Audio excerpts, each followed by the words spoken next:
you're a person who's always late for stuff, you're scum, you're garbage. Women shouldn't have to settle with being with a man who makes significantly less money than her. I know this one might be a little controversial, but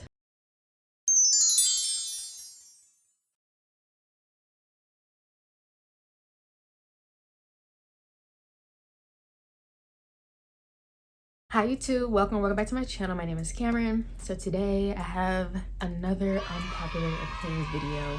So this is my part 6 to my unpopular opinions series on my channel, and I haven't done an unpopular opinions video since August of 2021. So it's been 7 months since I filmed an unpopular opinions video. Before we get into the video, make sure to like, comment, subscribe, share the video, and turn on post notifications so you know if I whenever I post a new video. And without further ado, let's get into this video. My first unpopular opinion is the world was a much better place before social media. I know. You're watching this video on social media, which is YouTube, and obviously I wouldn't be able to create these videos if it wasn't for social media.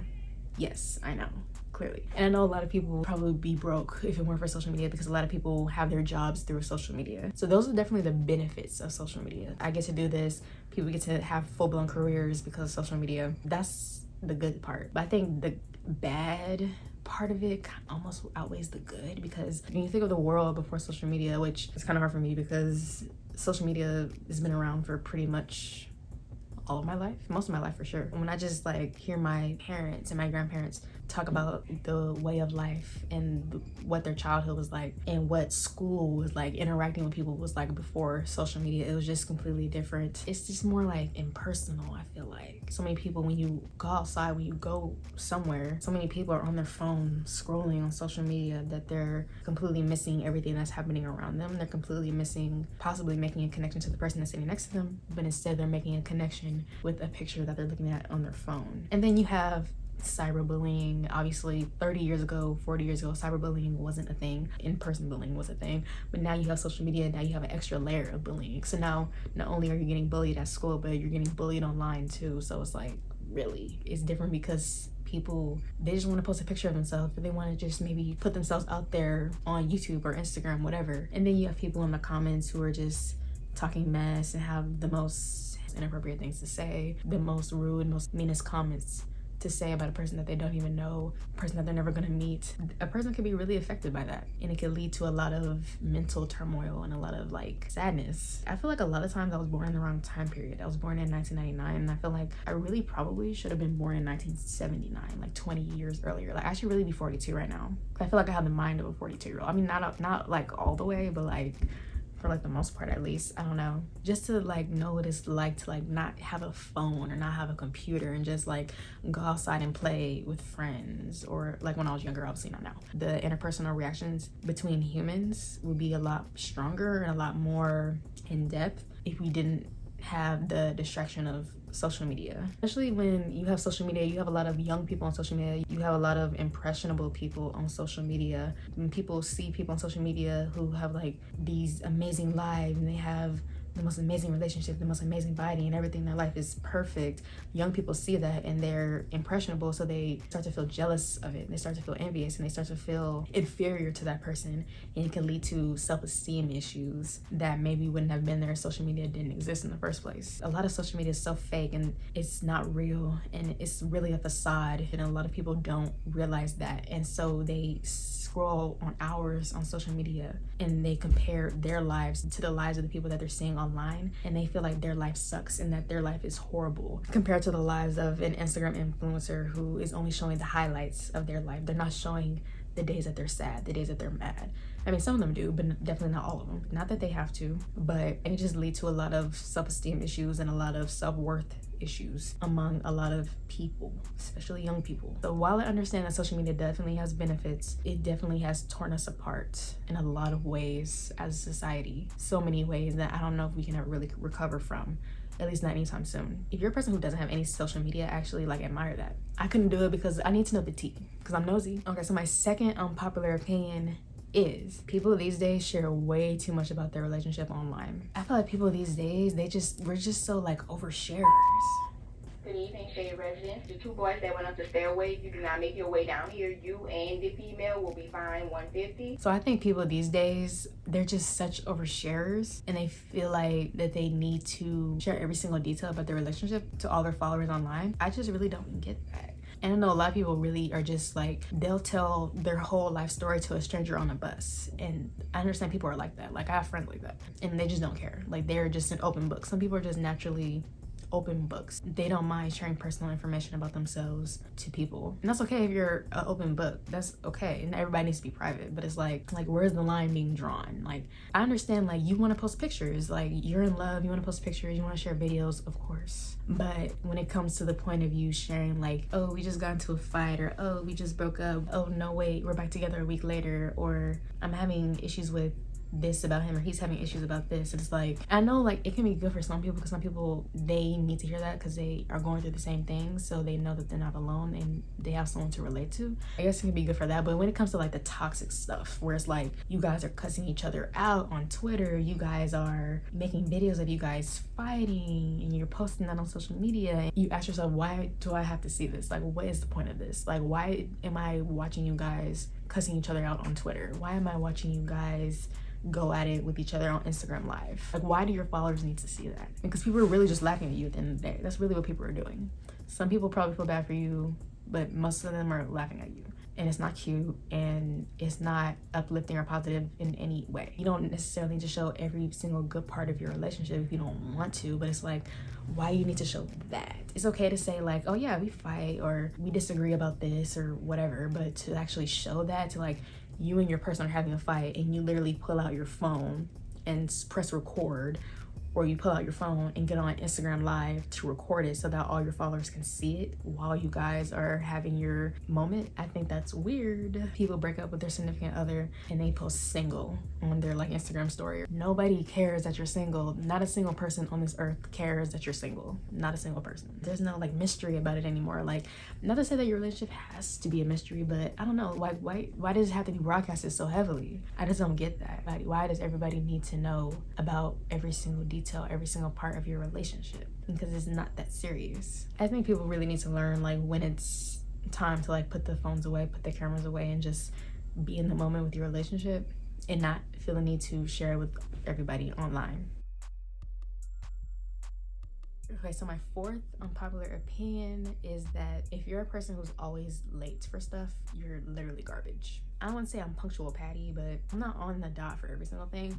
Sometimes I do run a little bit late, but you're never gonna catch me being later than 10 minutes. If I'm waiting on you for 10 minutes, fine, I'll wait 10 minutes, but the longest I'll give you 15.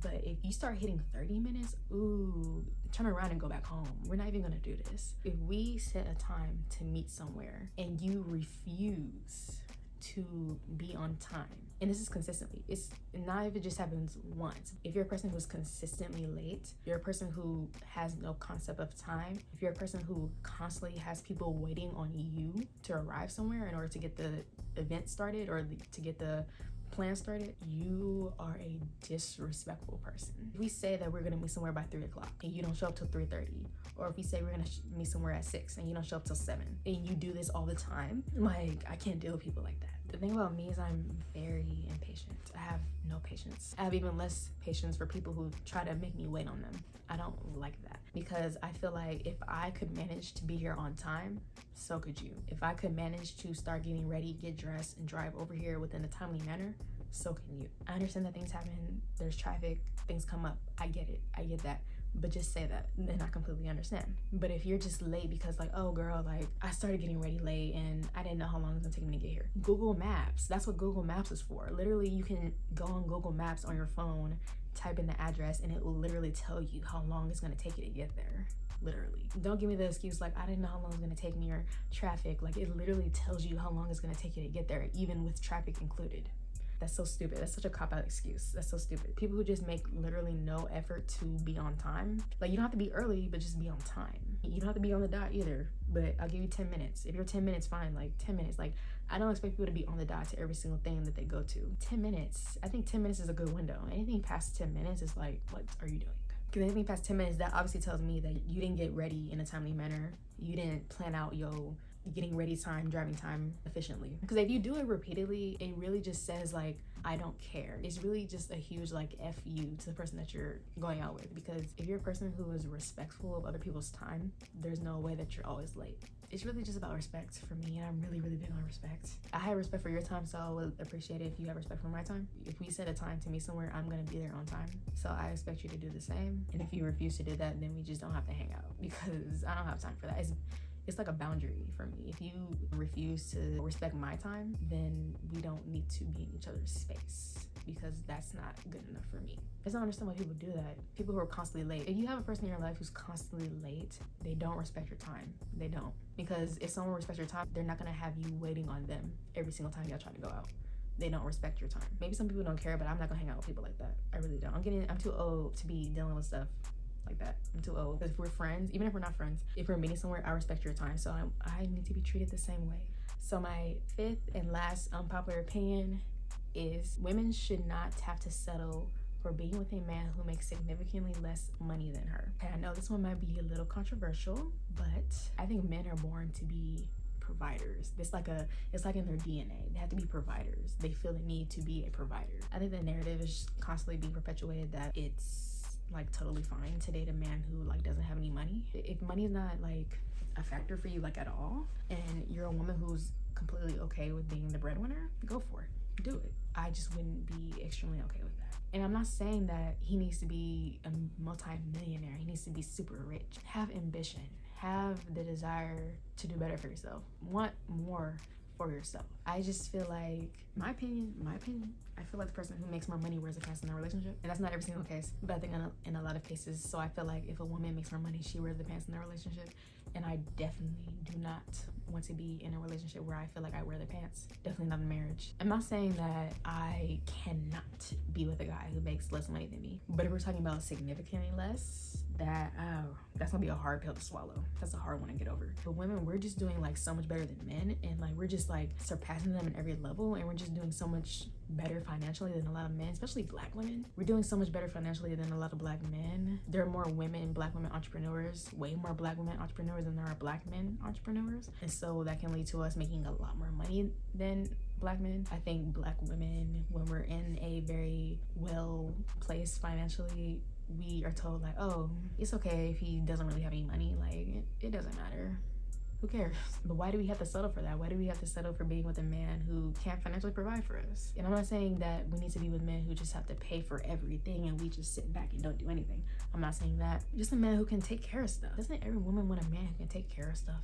Like, provide, not just financially, but of course mentally, emotionally, spiritually, and physically, but financially too. If you're with a man who cannot provide you anything financially, it's like, ugh, it's tragic. I think a lot of people expect women, especially black women, to settle for being with a man who makes a lot less money than her, who cannot provide financially. Not only cannot provide for her, but can hardly provide for himself financially. And I don't think we should have to settle for being with men like that. If you make a lot more money than him now, it's okay if he has the desire to be more successful and to make more money so that he can provide. The situation is not going to be like that forever. But if he's, hardly making any money, he's okay with that, and he wants to stay like that forever, that's good for him. Like, why do we have to be okay with that? Why do we have to be okay with the bare minimum? Why do we have to be okay with accepting less? Men these days, they don't want to be providers anymore. They just want to sit back and be treated like the queen of the house or something, and they want the woman to be out there working. A lot of men, I'm like, I just can't. I can't get with it. I can't get with it. I want a man who's a provider, who has a need and the desire to provide in every single way, but financially. Okay, so that's the end of my video. Hope you guys liked it. Let me know what you guys think about my unpopular opinions down below, if you agreed or disagreed with any of them. Don't forget to like, comment, subscribe, share the video, and turn on my post notifications. Let me know if I want to repost a new video. Probably gonna be a minute before you get a part 7, but I hope you guys enjoyed my 6th unpopular opinions video, and I love you so much. You made it to the end of this video. I'll see you guys next time. Bye.